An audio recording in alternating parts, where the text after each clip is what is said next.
John Elia साहब का लिखा हुआ एक कलाम रंजिश.com की जानिब से।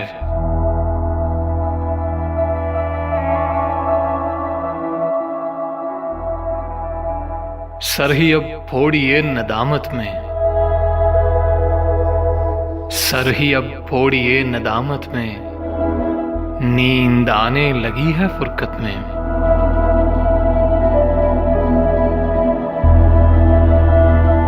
दलीलें तेरे खिलाफ मगर सोचता हूं तेरी हिमायत में।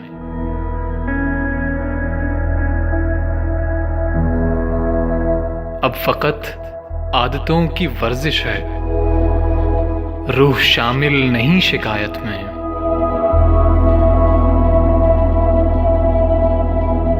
ये कुछ आसान तो नहीं है कि हम रूठते अब भी हैं मुरव्वत में।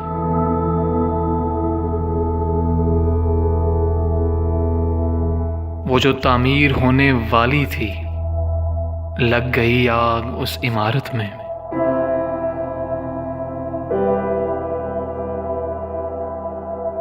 रूह ने इश्क का फरेब दिया जिस्म को जिस्म की अदावत में।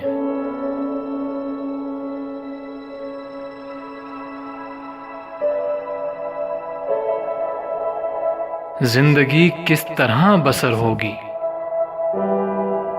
दिल नहीं लग रहा मोहब्बत में।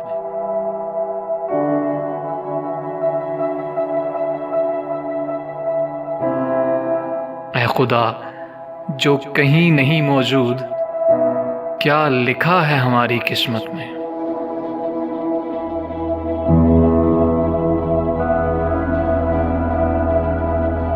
सर ही अब फोड़िए नदामत में, नींद आने लगी है फुरकत में।